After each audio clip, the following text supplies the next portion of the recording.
Let's just delve right into the continuation of our program.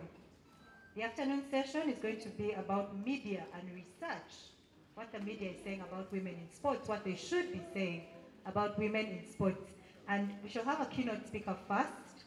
I'm going to ask her to come up front. She's called Miss Anthea Ibembe. She's a business journalist at Makerere University, an award-winning essay writer. She has experience in print journalism, and she's an editor for Makerere Games Union. Let's put our hands together and welcome Miss Anthea Ibembe. I think we'll keep clapping till she comes.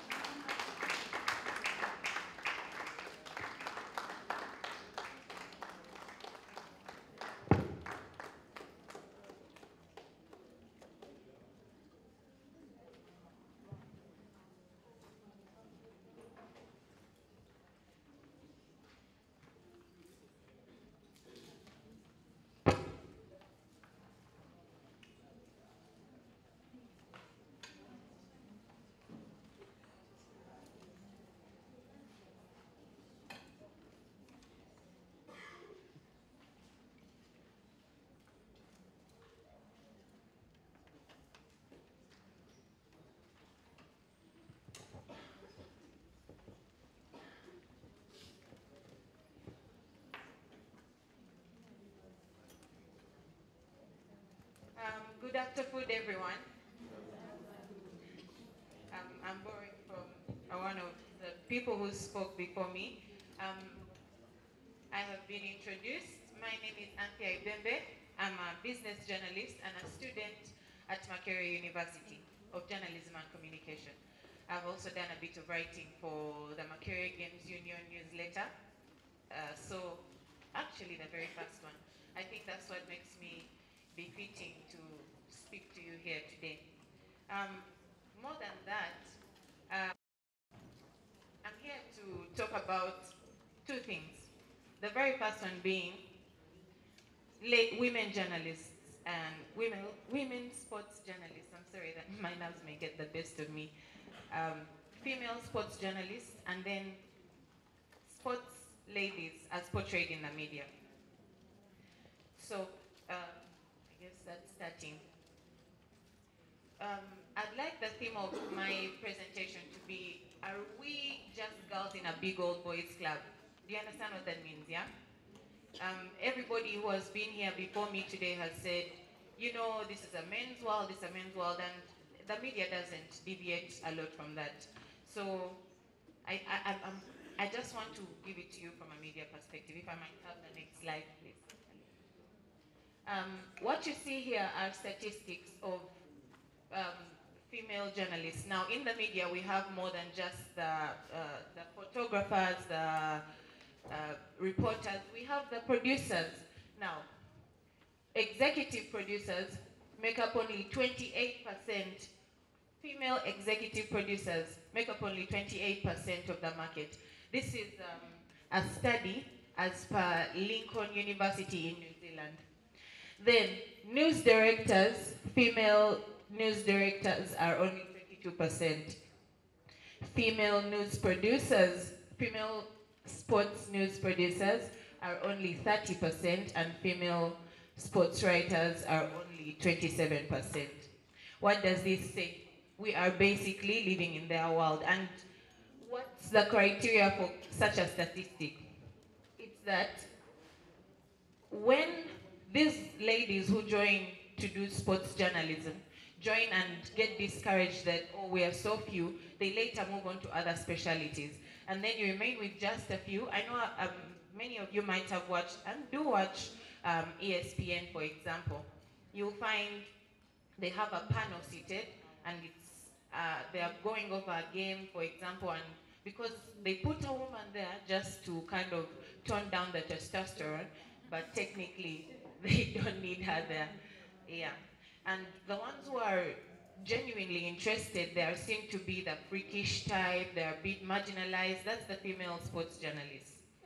So you find that at the end of the day, a lot of media house owners are not employing female journalists female sports journalists, because A, a bevy of issues. As I have said already, they later drop out and they lose the interest because of the sexual harassment and what have you. But then again, another thing is when it comes down to the field, like locker room, you know those locker room talks where they go in. You guys have seen that, yeah? Someone goes in and sees these people dressing up for a game, and that's footage for thingy. So most times when media houses have tried to put women in these positions, female journalists, they've ended up in an epic fail because you find that they are sexually assaulted. So most times they're very skeptical, and we end up with a situation where in sports journalism, it's a field where men hire men. If I might have the next slide, please. Okay. Now, moving on to the coverage of female athletes. You see 10%, this is on average. As I said, I used a study by the Lincoln University in New Zealand. I would have loved to use one of Uganda, but then again, that's something I'll come to at the end. This is a study of only 10% of female sports journalism activities, female sports activities gets televised coverage. Now, only 7% in total, that's print, broadcast, and social media, is sports journalism, female sports journalism, sorry. So most of it is male, And then we have only 11.7% female sports news sources. What does this mean? Women, ladies, are less inclined to be the ones to call in and give the media houses news that this and this has happened. Most of the sources come from males, and I think again the bias is again re-established. Now, if I might have the next slide, one moment. There we go. So as you can see. We're all, I'm a journalist, most of you are sports ladies. When you step out of your gender and you try to do something for yourself, you'd want to be seen for what you've done, You want to be seen for your career. So these female sports journalists go out and do exactly what the gentlemen are doing, but this is how they are ranked. Nobody is saying top 20 hottest male sports reporters. And this is Sports Illustrated, I think one of the biggest sports magazines. So I think, again, it comes down to the sexualization of female sports journalists, because people see them in the light of, ooh, she's here to make it pretty, she's here to, but sometimes, and most times, they're genuinely interested in sports and they want to deliver and just be seen for their careers. Now, no, I'll have that one again. Now, if you can see, this is a cartoonized version. I hoped to spark a bit of emotion in you with this one. What do you feel, guys? What do you feel when you see this? Being female or pro-feminist or pro-female sports? It's irritating, isn't it? You wouldn't want to be in that situation. And that's what most female sports journalists go through. Because you find, most of the sports are male sports. So this is a situation where you have to report. And because his hand won't be showing at the back, this is just to point out the sexualization in the industry. It goes beyond what we can see, and that was just to invoke a bit of emotion. I hope you're pissed. Yes, but then again, I didn't come here to say all is bad and paint a dirty picture of the industry. As we can see, the previous the previous ranking I gave you was by Sports Illustrated, but this is by Twitter. That means, okay, we are seeing here top 10 influential sports journalists on Twitter. So we can see that tweeps, or people from the Twitterverse, think actually 5 women are good enough. 5 female sports journalists. Do you see? So again, I think it comes down to us as the media houses. We fail the sports journalists in a way that we are the ones who sexualize them. Because if people on Twitter can think that, oh, Dana Jacobson is great, Lindsay Sanayak is great, Ebony K. Williams is great, BG Goga is great, and we come and say top sexiest female reporters, that just reaffirms something that we shouldn't be reaffirming. Now, I'm starting to migrate. Yeah, that's a bodybuilder, and I want to talk about the appropriateness of female sports. Did you know, I guess you know that already, that there are some sports that are found to be female appropriate and some not so much. Tennis, you know, if a girl is doing ping pong, let her go. Tennis, oh, let her go. But she wants to bodybuild or do rugby. That's a problem. We automatically have a problem. So again, I would like to use this image to point out on 3 themes that we in the media usually fail female sports ladies with.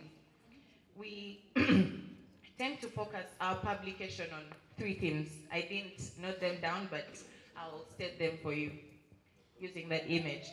The character portrayals that reinforce traditional concepts of masculinity. So you see, these are male features, the inverted triangle kind of physique. Although, I mean, no offense to the ladies who are shaped like that, all body types are beautiful, but they kind of portray you in a masculine form. We kind of portray you in a masculine form. The second theme is the status of being female overrides the status of being an athlete. I'll just ask you, you've heard of these things of, okay. Uganda's football team. We have the Uganda Cranes, right? But then, netball, we have the She Cranes. Yeah, so the status, and even in many other sports, you have probably something qualifiers, and then you're like something women's qualifiers. Do you see? Even basketball, all of them really. So that's in the media, that's the second theme we concentrate on. The third one would be the constant necessity to confirm the femininity of female athletes.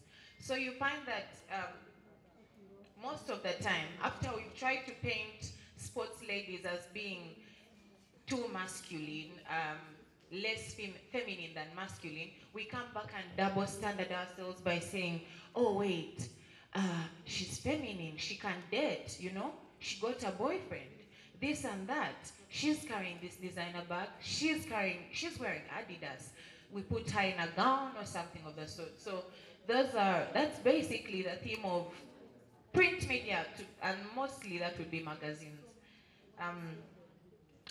If I might have the next image, please. Yes, I guess I wanted to use that for my previous talking points, but I already went over that. So the next one, please. Now, do you remember this incident last year?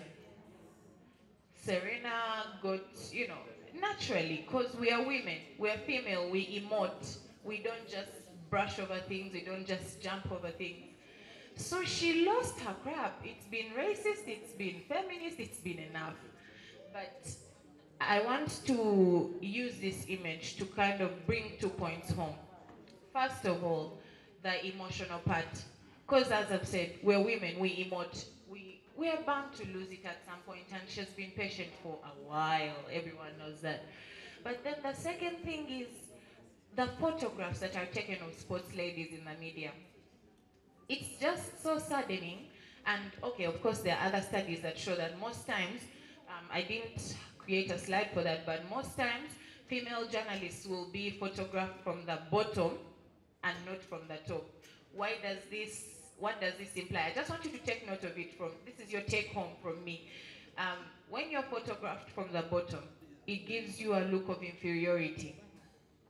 And male did I say journalists? Male sportsmen or sportsmen are photographed from the top. What does this give a look of? Superiority. If you think I'm lying, first ask yourself, have you ever seen a photo of your president Museveni taken from the bottom? He doesn't accept it. He's always photographed from the top. It gives a look of superiority. But in this particular image, of course, she was photographed from the above eye level, but to give the worst message, honestly, the least flattering. It portrays her as an angry, overly emotional black woman. But yet, I think the media and the society at large needs to make space for us to be women and be sports ladies. Don't you think so? So, lastly, um, they concentrate we concentrate, I'm sorry to remove myself from this scene, but we concentrate too much on your personal lives. And that's where we fail sports ladies. We tend to kind of, uh, what does she like? Which man is she? When is her wedding? Has she started a family? And we find that when somebody starts a family, um, their career, we sort of kind of push it under the rug. Yet, as the media, we are the fourth estate. We're supposed to, because we are an agenda setting entity. If we say that we are going to give female sports ladies who have had a kid, the chance to kind of grow, and we publish them and we put out their work, we put out their strive to revive their bodies, because when you have a child, your body changes. If we say we're going to give them a chance to change, in the public eye, so maybe it puts a bit of pressure on them, it would work. That's just my opinion. What do you think? It would work. If we, didn't give up on them immediately, they decided to start a family. But you see, again, to use the example of Serena, she went off and had her baby, Alexis, and everyone is like, I hope she bounces back from that. You know? Somebody gets married, they're like, oh, will she take her husband's name? Does her career end now? So that's where we fail you. And then my parting notes would be, because I'm coming from a media perspective, for the Ugandan media, because most of the research I was able to do, I got from countries that aren't Uganda. I think for the Ugandan media, as we've seen, 7% is too little for someone not to be a minority, for us, or a certain group of people not to be a minority. We naturally make female sports the minority. If the She Cranes doesn't win something, New Vision won't put them on the back page. They have to be somewhere. So from my parting shots, again I say, the media, we as the media need to give sports ladies more airtime. More airtime, what do I mean? I mean longer periods of their shows, of their activities on the televisions. For longer durations. If in the past we were giving them 14 minutes, now we have to improve that to 30.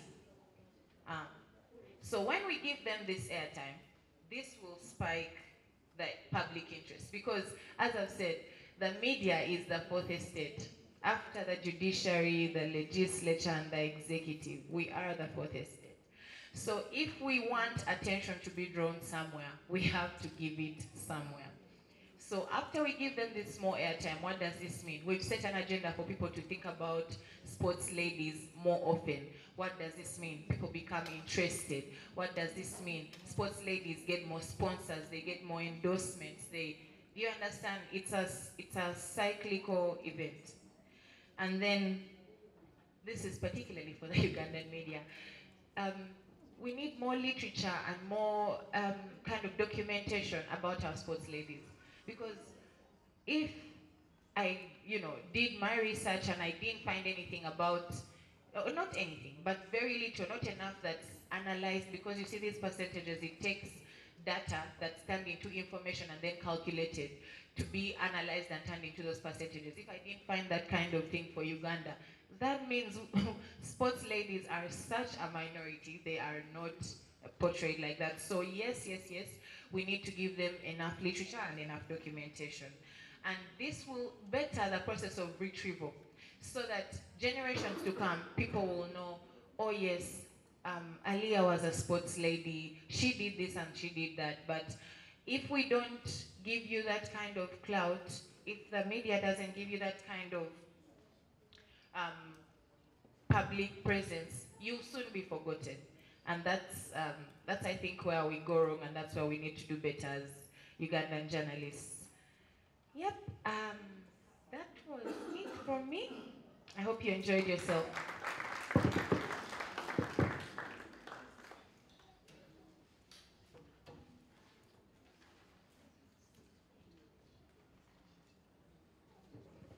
Thank you very much, especially for visualizing the media, yeah, and the story they're telling, how they're telling the story of women in sports. Thank you again. We're going to go straight to our panel session, yeah? So I'll ask Asha, Komgisha, please just come and invite our panelists. All right, thank you very much, Bodi Susan. I hope that all of us had lunch and that we are a little bit pleased with ourselves. Thank you very much, Antia, for that speech. It's very emotional because as a female journalist, there's so much that we deal with. Well, allow me to introduce our panelists for the afternoon session. And I'll begin with the only gentleman, again, another endangered species on this panel. Patrick Kanyomozi, please help me welcome the president of the Uganda Sports Press Association, who also works with KFM and Kwese Sports. I would also like to use this opportunity to invite Miss Agnes Baluka, a PhD candidate with Makerere University, sports tutor at Busitema University.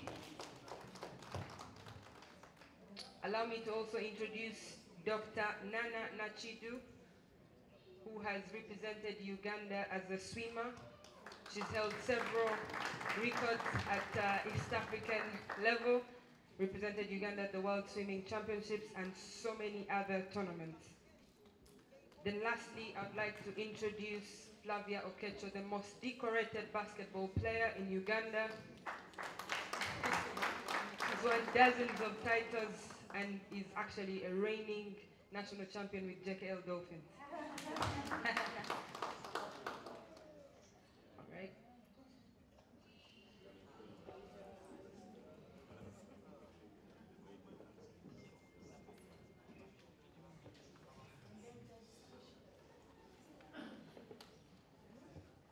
All right, I'm going to start with Dr. Agnes Baluka. Oh, sorry. Oh, doctor, yes. Planning without insight, okay, is the absence of archives and records affecting policy making. Thank you very much, Asha. I had a presentation. Maybe I would first use the presentation to answer the questions. Already a lot has been said about planning and archives and record management. So maybe I could first go through the presentation before I answer the question. So from the presentation, as you're setting it up, from background information, a lot has already been said. We already know that women are still backward, mostly in terms of media coverage and research. And whose responsibility is it to have women move forward? That is government responsibility. Media companies, we need you a lot on ground. Corporate sponsors, and then individual responsibility. Each one of us, it's our responsibility to make sure we plan to have policy set for women to move forward in sports. So we need support women need support in terms of participation in sports. They need support in coaching. They need support in management, that is on leadership in boards of these sports federations. And we need support to own clubs. I don't know how many of us have sports clubs that we own. So when we come to media and research, record management, and archive keeping, a lot of research has been done. This research started in the US in 1983. So they've set a ticker to record or to keep track of the media coverage and research done on women in sports. And the percentages on average, like someone has already presented, it's 28%, or on average 25% to 75% for men. So we can see that women are still backward in those terms. So therefore, in terms of coverage, for example, for both gender, research has it at 6%, and then for women alone, it is 11%, and for men, it is 82%. According to the Uganda National Report of 2015, on average, women reports on sports participation is 28% compared to the remaining percentage for men.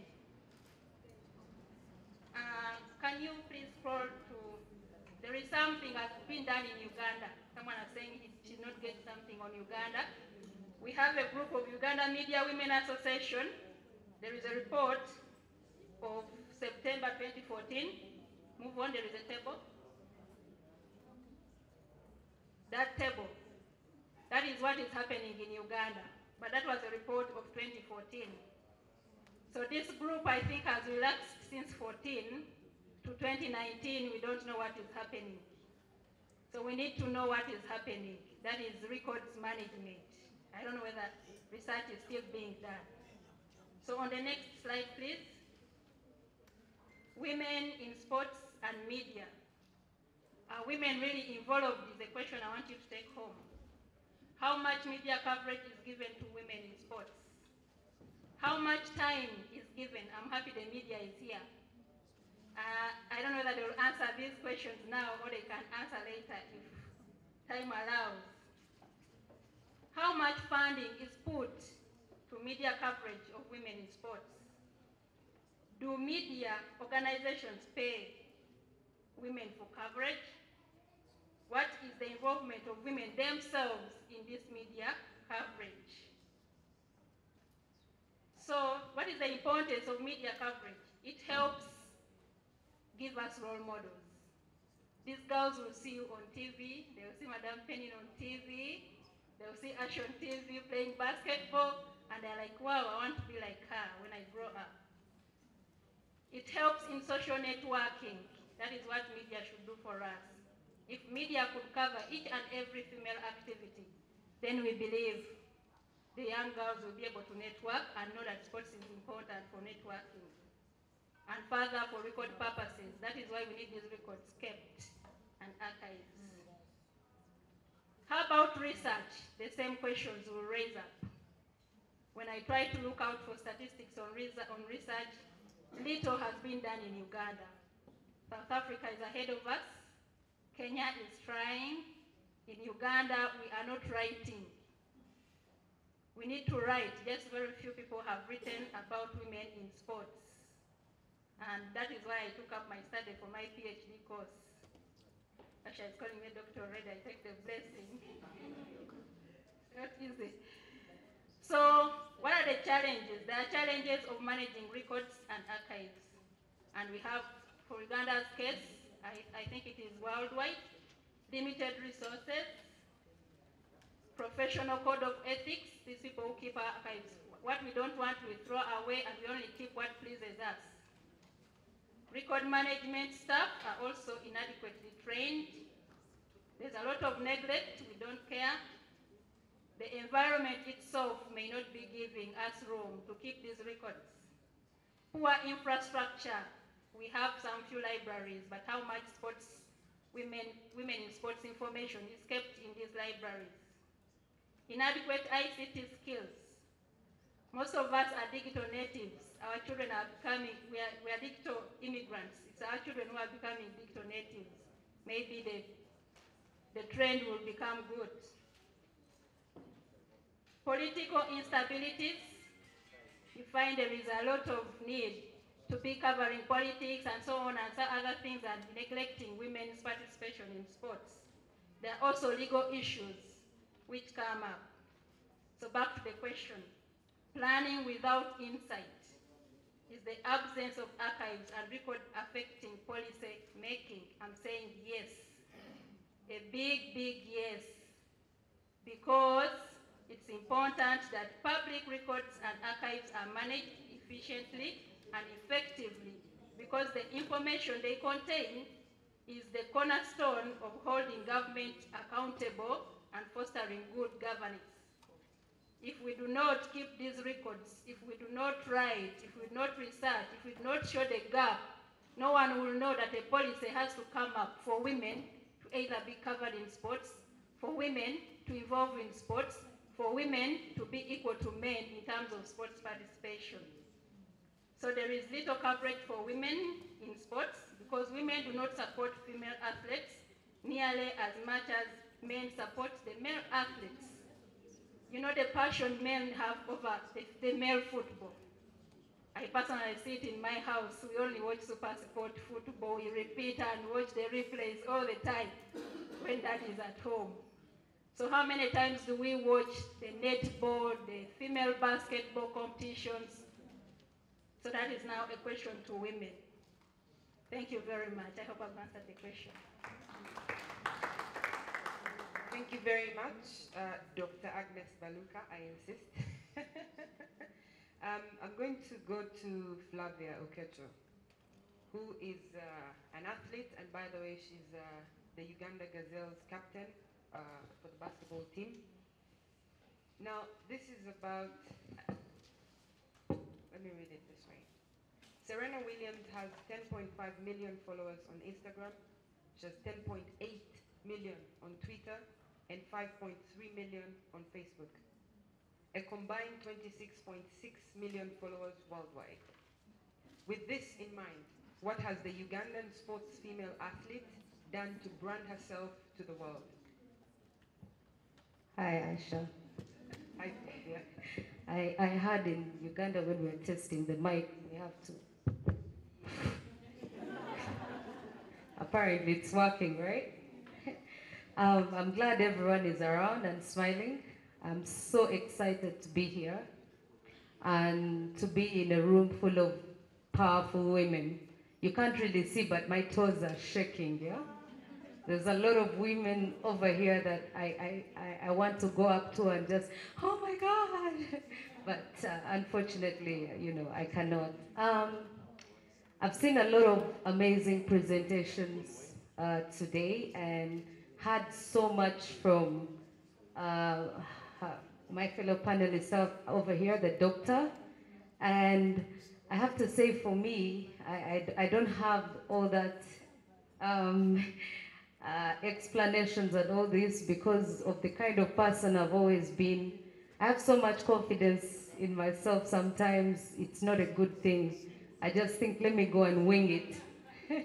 So if I come half-baked, please understand.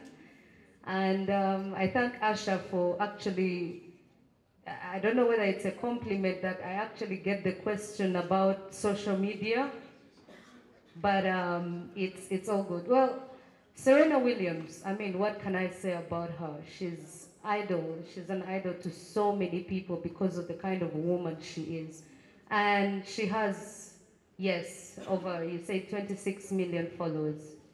And to us over here in Uganda or Africa, I think the thing with us is we've never, as sports people, really thought about branding as anything important. We don't, we really don't. And none of us sits back and thinks, what can I do to be different? We really, really do not. and that hinders our sports in so many ways.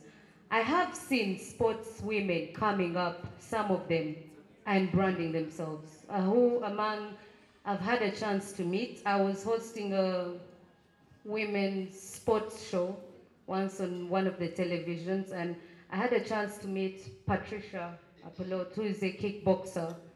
And this lady is like the female version of, what was this gentleman's name? Golola. Golola. She has so much power, she has so much energy that when she's talking to you, you're like, okay, maybe, I could become a kickboxer, you know. And there's another lady, Jean Senide. She's football, and I've seen a lot of her stuff. I might not be able to go and watch her play, but I actually follow her on Twitter, on Instagram, and see how much she's doing. Her foundations, where she is at the moment, who she's bringing up. And you know what that is doing? She's branding herself. So sometimes I sit back and I think to myself, most of us who are here are sports personalities. But aside from the sport that you play, you as a person, are you really a brand? I mean, you can't take it away that for you to even start to think of you being a brand, you have to be good. I mean, if Serena Williams didn't win anything, no, none of us would be talking about her. You have to be able to be a champion to go somewhere. But now that you are a champion, Flavia Okecho, I'm a basketball player. I played basketball, I've had a 19-year career. Now that I've done that, what else am I doing as Flavia Okecho? Aliyah is seated over there. I met Aliyah for the first time last year, and she was in our under 18 basketball team, and her mother came up to me. I doubt you had ever seen me play. She had never seen me play, but she knew the name. So her mother came up to me and said, oh, my daughter wants to meet you. Oh, this is Aliyah, maybe you could tell her this. And I was like, oh, hi. We had gone to watch the under 18. She had never stepped on court to see me play for anyone to tell her that Flavia is good. But she knew the name and she knew me. Why? I take it upon myself to say, you know what? I have played basketball. I have done what I can do. I'm not retiring, eh? I have done what I can do. But now, how do I leave my mark? How is it that everybody out there, when they sit down, they'll be like, there's a sport called basketball. Oh, you know that lady? Oh, Flavia Okecho. The reason I do so many things outside of basketball is because you cannot accept yourself to be confined in only the one thing you're good at. You know, as sports people, we are blessed with amazing talent. Don't tie yourself down. If you are talented in basketball, in football, in cricket, in chess, already your mind is set to be a winner. You can expand. And how that happens, it starts very simple. Some people might say, we might not have the money to do that. Everybody here has a smartphone with a Facebook account. Everyone can get on Instagram. Everyone can get on Twitter. They're not saying get on there and all of us use our Facebook, and you put on and photograph your porridge and what you had today and photograph the lunch you had. And you don't take it upon yourself, you know what? This that is out there is actually my brand. Yes, I also put food, the one I cook, because I've had a lot of people thinking I do not cook. But that helps, whatever helps your brand, you put it, on there. And that is how you become something that is bigger than the sport you are in. Asha, I'm going to go a little bit further and explain slightly the benefits you might not know of branding. especially here in Uganda. When you brand yourself, you build credibility. Because when somebody thinks of a sport, your name will always show up. Every single time. When you brand yourself, you're able to leave your mark. Everywhere you go, they will know exactly who you are. You're able to connect to your targets. You're able to make money. Yes, you are. Not from your sport alone, but from your brand as a person. You're able to distinguish yourself from the competition. I won't lie, there are amazing basketball players out there, everywhere in the sport. What will differentiate me from you is the way I brand myself. So we might all be really, really good, but there will always be a difference because of how I have branded myself. So it also gets you the support you need. Right now, I could walk up to Madame Penina Kavenge, Madame Mayor over there, I see you, and ask for anything, and ask for their support in something, and they'll give it to me because they already know my heart and my intentions are in the right place. And most of all, it gives you permission to be yourself. You can never brand yourself by using someone else's strengths. You brand yourself by being you. So whatever you see out there that displays, that I display as Flavia, that is me. And it gives me permission to be myself. So Asha, when it comes to branding and followers, we're still so much behind, but I feel we could do so much better. So much better, as long as we know what this does for us. When you brand yourself, what kind of benefits you get. And I think when we continue doing this and getting together like this and sharing ideas and making sure we only have one man on the panel, we're going to get very far. Thank you very much, Flavia Okecho. In the interest of time, because we have other sessions, breakaway sessions, I'm going to ask one question to Dr. Nana and then later Patrick. So, Dr. Nana, here's your question. What are the repercussions of an athlete not having any information about doping? And ignorance really is no defense. Hello everyone, I'm Nana. Thank you for the question, Asha. I think here, all in this room, we are full of athletes, administrators at various capacities, academic, sports, and I think we are all familiar with the word doping. Some people think doping and anti-doping are the same thing, but we know that one is actually the contrary of the other. So as athletes, I don't know how many athletes are here, but I'm assuming you're the majority. As athletes, you have the responsibility to have knowledge. You have the responsibility to know what the WADA anti-doping code states. You have the responsibility to update yourself with the code every year. And when I say WADA, I hope we all know what WADA is. The World Anti-Doping Agency. So these are really the policemen who are out there to get you when you commit any doping violation. As an athlete, there are some expectations that the society, that the community has of you. These are also expectations by the WADA. The athletes are expected to report to their federation or national anti-doping organization about your whereabouts throughout the year. That is because we know that anti-doping tests are carried out not only during competition, but even out of competition. So whenever you go on holiday or whatever social activity you have, it's your responsibility to inform your federation and the National Anti-Doping Organization about your whereabouts.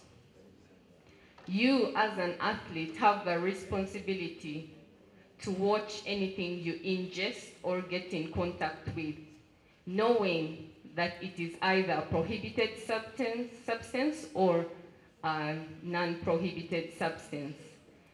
That means you need to always update yourself with the WADA prohibited list, which is updated every year, okay? If someone, your coach, your father, your mother, your friend gives you a drink, telling you, oh, this is actually a good drink, it boosts you, it boosts your performance.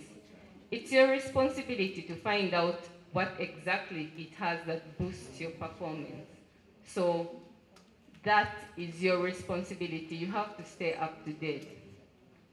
It's also your responsibility as an athlete who is bound by the WADA anti-doping code to participate in any doping investigation that the National Anti-Doping Organization might carry out.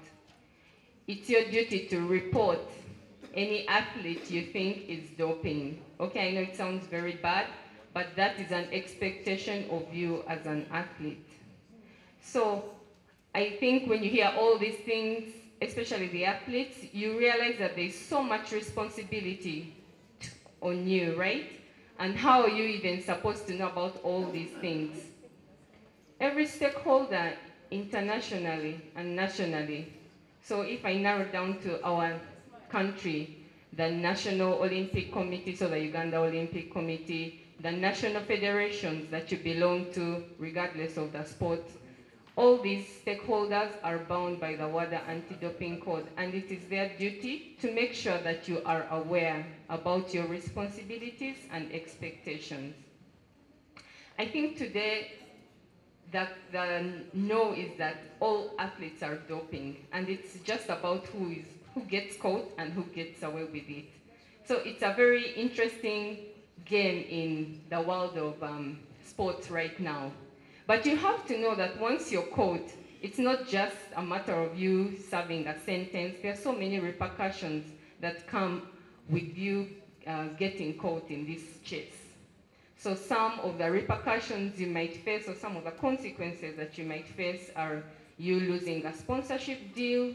You have all this unwanted publicity that might make you lose a sponsorship deal, that might make you lose some kind of a job, especially if you're working in an institution. You also know that it will make you ineligible to participate in certain games. For example, at the Olympics, one violation and you are banned for life. It really differs from sports to sports. Other consequences you might face are loss of cash prize, loss of prizes. You can see all the athletes who have been shamed in the light of doping, Marion Jones, Lance Armstrong, and then in weightlifting, I don't know, there are so many athletes that you can't even, stop. So you don't just get away with it. There are so many consequences. You have to go to court, the International Court of Arbitration of Sports, and present yourself. Who is going to fund your court fees? Your parents, yourself? Of course, yourself. You have to consider all these things that come about when you commit a violation. So to answer your question, Asha, I think, well, people like to think ignorance is bliss, but in sports, especially when it comes to doping, I don't think ignorance is such a blissful moment. You have the responsibility and you're accountable to any offense that you commit. So I don't want to sound, like a headmistress or anything, but I want the athletes, to have this as part of their professional behavior as they represent Uganda internationally, nationally, and regionally. Thank you. Thank you very much, Dr. Nana Nachidu. By the way, she's the head of the medical commission at the Uganda Olympic Committee. So after this, you could get in touch with her. My next question goes to the USPA president, Uganda Sports Press Association, Mr. Patrick Kanyomozi, who just got elected, by the way. Congratulations once again. Ugandan media does not really cover women in sport the same way that they do the men. We were very lucky to have Dr. Agnes Baluka present the statistics here. Why? What is the reason behind that? And that excludes me, really. Okay, thank you very much, Asha. And it's beautiful to be here because personally I'm really passionate about women in sport. This is the second conference I'm speaking at this year alone, and I'm looking forward to many more because it's something that I really hold dear, close to my heart. But before I answer your question, please allow me to respond to something. Like you said, I really feel endangered being the only man on this panel, and I don't think I've been this threatened before in my life. And I was actually threatened in my absence. I got to learn that there was a kangaroo court that was set up and sentenced me in absentia, led by Madame Penina, about something that I said at the UAF award. So if you may give me a minute to clarify something. I happen to be the host of the UAF awards. And I think what didn't come out clearly was when we came to the main award, when I said, and now to the big one. I think the way it has come out is that what I meant was that the Female Athlete of the Year award was not as big as the main award. You're in trouble. Okay, why? This is why I want to say it. I think what the prosecutor, Madame Penina, didn't tell you is that there were categories. There was the Senior Female Athlete of the Year, and there was the Senior Male Athlete of the Year, and then the Overall Athlete of the Year. So we first gave out the Female Athlete of the Year to Stella Chesang, the Male Athlete of the Year to Joshua Cheptegei, and then there was the Overall Award, which had Joshua Cheptegei, Stella Chesang, and Jacob Kiplimo. So after giving out the Senior Male and Female Awards, that's when I said, and now to the big one. So I hope that clears the air.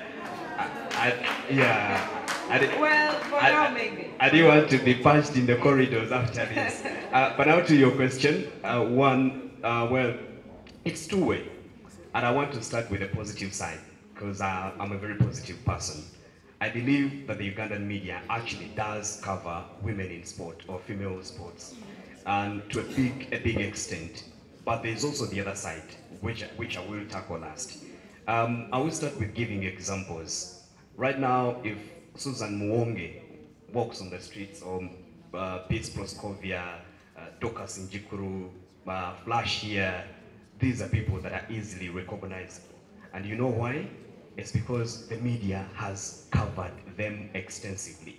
And if I may zero down to motorsport alone, I think Susan must be the most covered rally driver in the sport, in motorsport. She is the most covered rally driver in the sport. And I think that's just an example. But our coverage extends to all the other sports. Time and again, you've seen the FUFA Women Elite League on the back pages of newspapers. And I mean, that's not something small. So there's been growing interest over the years in women and sport in general. But most importantly, because journalism sometimes is not only about passing on information, but we are expected to write stories that can actually impact on society. And the Ugandan media has covered stories that have had a very huge impact on women in sport. There are so many, but I'll pick out just two of them. One was when the national netball team, the She Cranes, used a bus to go to Namibia. I don't know if you remember that story. Malawi. Yeah, the media came out and made so much noise about that issue. They covered it extensively, of course, trying to get answers on why a national team should be using a bus to cross over 4 countries. Do you know what happened after that? Things changed for the national netball team. They've not done a bus since then. And that's impact from that's impact from the side of the media. Yeah, they actually have their own bus. And I mean, things, of course, they don't change immediately, but everyone came to realize that no, it's wrong for a national team to travel by bus for such a long distance. The other story that I want to pick out, there was a story in athletics of a coach who was giving wrong information to the runners that he was handling. apparently telling them that if you get pregnant and abort, you become a better athlete. Now, that had been going, I don't know if you read that story, it was a big story. That had been going on for so many years until someone came out and spoke to the press. And I mean, that's a life-changing story. That's one of the stories that I'm talking now about journalism and impact on the side of women and sport. And I mean, things cannot be the same again. So we've done that. Now, to the other side of why it's not to the degree or the percentage of how we cover men or male sport. Yes, it's true. We haven't done that, and I want to admit. But the doctor to be, I don't know if it's right, actually answered that question for me when she said that women do not support female athletes nearly the way men or the males support male athletes. I talked about it in one of the sessions here. Newspaper production, or what goes in the news, in most cases, actually in all the cases, it's based on research. And now I'm speaking from a practical side, unlike my sister who did a presentation more theoretical, mainly from research from foreign countries. From a Ugandan perspective, it's driven by demand, what the people want. Now, if we, the women, allow me to call myself a woman for the purposes of this discussion, if we do not support our own, then that means that there is no demand. I was giving examples. When my sister there, they have a rugby game, a local rugby game for the ladies, Thunderbirds playing whoever. How many go there to watch them? The national women's football team, if it's playing, the Crescent Cranes, how many of us go there to watch? I also gave the example of the basketball league. The ladies' games always come before the men's games. And the arena is empty during the ladies' games and full during the men's game. And you see ladies walking in towards the end of the ladies' game because they feel that the game coming up after is a better game than the one that is being played. So we need to create that demand from a purely business perspective, because now it's very hard to separate journalism from business.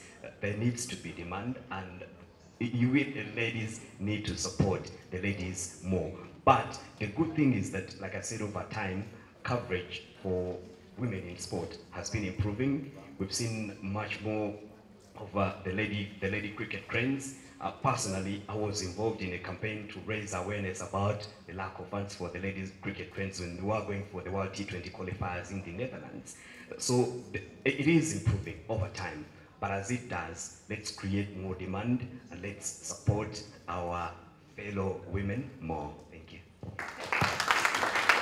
Thank you very much, Patrick Kanyomozi. I just want to wrap up a few things from what everyone has said. Of course, outside of the medical conversation. Yes, we've understood that the media does not really cover women as much as they cover the men, but we have social media platforms. Each of us has a Facebook account. How many times have you gone to watch a league netball game and said, let me spend this afternoon getting to watch Nick play police, for example? Yeah? Which is a very important situation, you know, it's very, very important. You know, how many times do we as women say, let me watch this maybe TV program that has Flash presenting on maybe Urban TV? You know, how do we support our own women? Yeah, do we do those things? Yeah, before we start claiming that the men are letting us down. What are we as the women doing? That is something to think about. Now we're going into the Q&A. Unfortunately, we don't have more time to ask our panelists more questions, and I'm going to sort of be a dictator. My friend here, Nyakato Jennifer, has a question, but it will be translated. No, I actually want her to ask and him to interpret, something like that. If they can stand up though.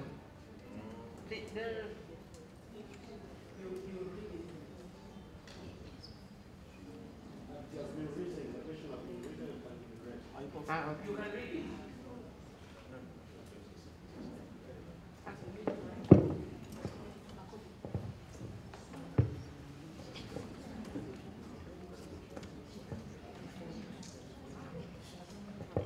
Nyakato is asking, can the Uganda Olympic Committee sponsor me to represent the country in Deaf Olympics Games?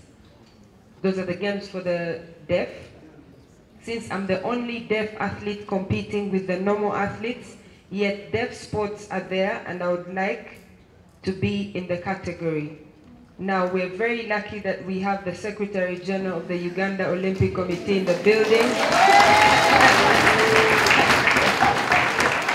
Yes, Mr. Don Rukare, please. And Jennifer, please stand up.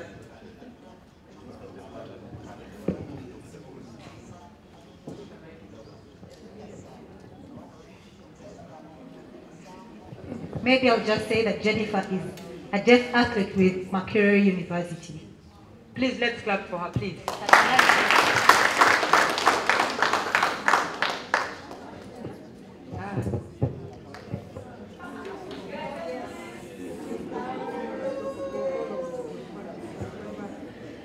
Yes. Okay, yes. Well, thank you, Asha. I'm not a member of the panel, so I think this is trial by ambush. We are very sorry about that. To be honest, I'm going to be like Patrick. I'll self-identify as a lady in solidarity to Penina. But I think to answer that question, the Deaf Olympics is a different organization from the International Olympic Committee system. We could explore better and possible ways of supporting her. But as the UOC, we don't deal directly with the Deaf Olympics. We have Special Olympics, which is different. We have the Paralympics, which is different. Those are different organizations that are separate, but I think we can explore ways to provide information and possible support to help her realize that dream. We'd have to understand the qualification pathway, what particular sport she's involved. However, if she's involved in the ordinary Olympic committee, they say the ordinary Olympic sports, and she's in, let's say, athletics as an example, if she makes a qualification mark, she would be able to represent Uganda on any Olympic team so long as she hits the qualification criteria for whichever sport is within our currently 23 sports that we house at the Olympic Committee. So I hope that adequately covers your question and would be willing to provide her with more details. Absolutely. Thank you, Mr. Don Rukare. Penina here wants to say something, and as the mic gets to her, yes, to Jennifer, the Uganda Paralympics office is actually somewhere in Chebando. I'll get her the contact of the president. Thank you. Actually, I want to thank Jennifer because she got in touch with me when she heard about this conference. She said she was willing to pay for herself to get here, but she needed even a translator, whom she had to pay like 150,000. Jennifer, thank you for the interest. And I think at Makerere University, once you qualify to be at those Olympics, the university can take care of that.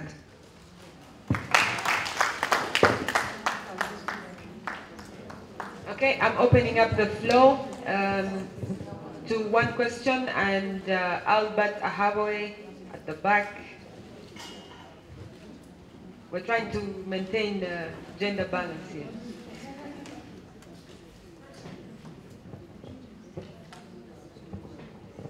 Thank you, Asha. I'm glad for the opportunity, but most importantly, I'm excited about the fact that these conferences happen. That proactively, the people who do sports, doesn't matter what gender you are, that proactively, everyone gets an opportunity to discuss the things that either they are challenged with or the things they're actually good at to be able to advance sport. And I'm even happier that women are doing their own conference about sport. I don't really have a question. My name is Albert Ahawe. Sorry, I didn't introduce myself. I'm Albert Ahawe. I'm a basketball enthusiast. I work with the national basketball team, but I'm also a fan of sport and a very big fan of women in sport. I wanted to contribute to something that Patrick said, and it's something about him being misquoted by saying the Women's Sports Person of the Year Men's Sports Person of the Year, and then the big one. And then as soon as he says the big one, it gets a negative reaction. I've always had a problem, and I have very many friends in the sports fraternity that are female, and I always tell them, one of the biggest challenges that excelling sports women have is not realizing how good and how important you are, and you carry a victim mentality. Someone saying the big one, because they are talking about an overall award, and then somebody else picks that statement, the big one, and runs away with it and takes it negatively. It takes away from how great you are. In Uganda, people may not say this as often, but besides boxing and football, women's sports can actually say they have been more successful than men. I can tell you for sure that in basketball, our women's teams are higher ranked than men. Every time I travel with two teams, men and women, if you ask me, 7 times out of 10 I'm expecting a better finish with women than men. And I can say this whether the men are there or not, because results will back me.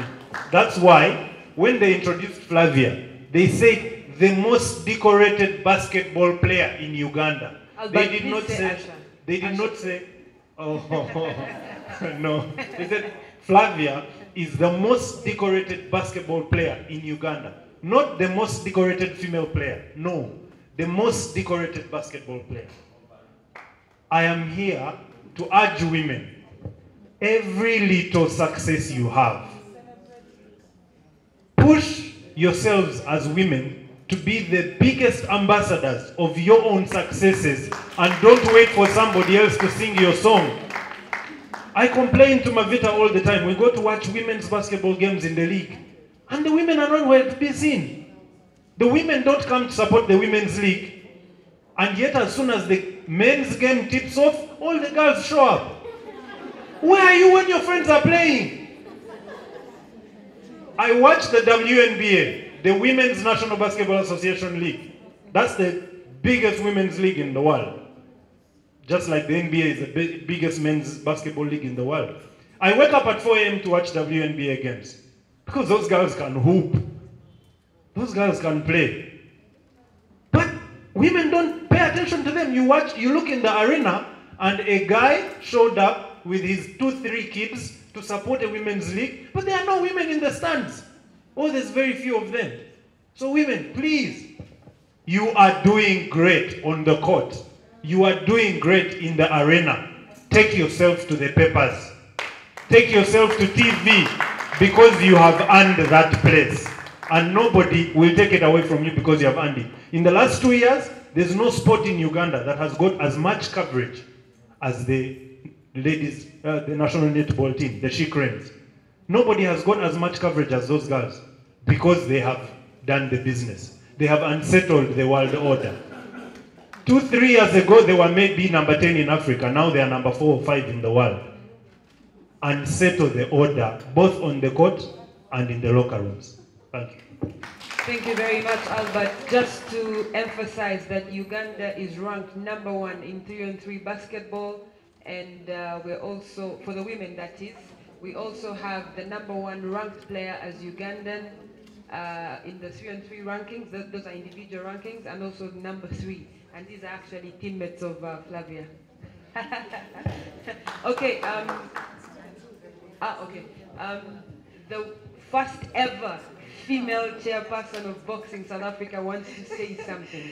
No, I just wanted to comment about one thing that you raised with Flavia about the social media. And I just want to warn women that you must be very careful about what you put on the social media. Because a picture that you put 3 years back can be a picture that will be between you and being the president of the association.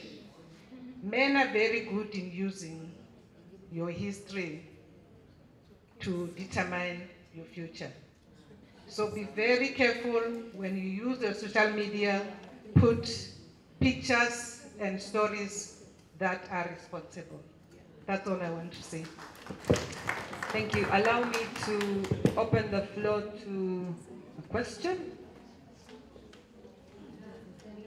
Okay, Florence had asked the last time. Just one.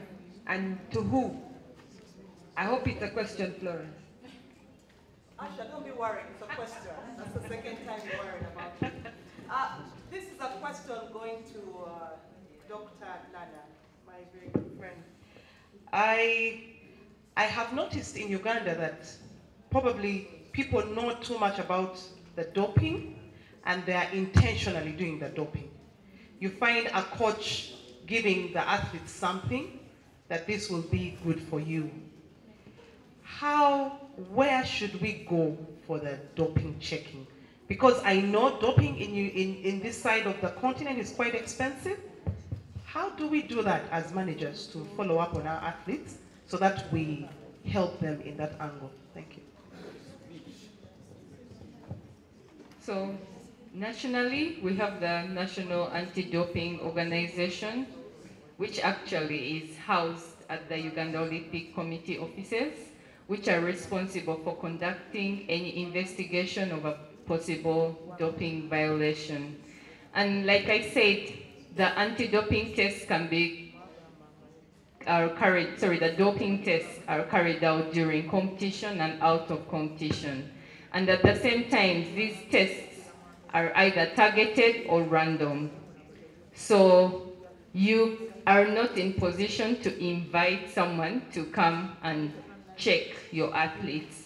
It's the mandate of the WADA, the World Anti-Doping Agency, and the National Anti-Doping Organization to come to you at any random time that they will inform you and then test your athletes. Thank you very much, Nana. Before we break off, I would like to recognize the presence of former Crested Cranes player and also coach, Majida Nantanda. Please wave. So thank you very much to the panelists. Thank you so much, Dr. Agnes Baluka. Thank you so much, Dr. Nana Nachidu. Thank you very much, upcoming Dr. Flavia Oketo. The doctor session. And of course to the only gentleman on the panel, Patrick Kanyamozi. Thank you so much for honoring our invite and for giving us a good insight in everything that you've shared. We're going to Rosette Mayer, who's going to guide us on what is up next. Okay. A round of applause for our panel. A very quick one. I know you're tired, you've been seated. We are going to go again to our walking. Yeah? Do you all remember your numbers? But then we have some people who are not here in the morning. We have? Can I just see by the show of hands, kindly? 1, 2. Oh, the majority of behind, with the exception of Mr. Tomo Chamlinga. The rest of you, pick a number. It can be 1, 2, 3. Pick a number there. You can be 3, you can be 2, you can be 1, and then I'll explain. Okay? Are we good? Albert, have you picked a number? Huh? Pick a number. 1, 2, 3. Okay, you're 3. Now, for the afternoon session, we are going to merge. If you look at your program, we are going to merge. We are going to have where Dr. Rukare is. You see that one, session 1, is merged with session 1, where Mr. Tom Uchamlinga is. Have you seen? So that is group number 1. You're staying in this room here. Whoever was number 1, you're staying here. Are we together? We are okay? Then whoever is number 2, you're going to be number 2, Miss Muditambi, and Noah Kayongo. Noah Kayongo, where are you? You're going to go to the corner there. That is where number 2 is. You remember number 2 where you were? No, we're number 3. Number 3 was that side.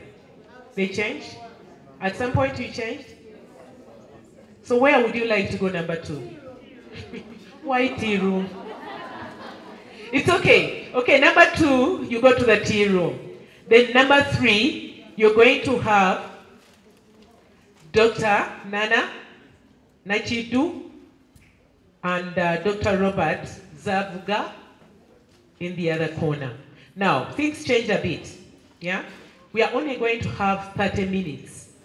That means use 20 kindly, nominate a timekeeper, nominate a secretary, and the same person maybe who will be able to come back here and represent. Where is that? We can have an overall timekeeper. Becky, come. What's the time now? Use the phone. 4:15. So plus 20 is what? 4:50. Woo. Sorry? 22, 25, 20, 20, 0. So which is which? 20 to 5. 18 to 5. Can we get back here by 5 minutes past 5? 8 minutes to 5. It's on BBC. Let me go with the one of BBC. Okay, can we say 5:20? We are back here. Kindly? Is that okay? Let's get to move there.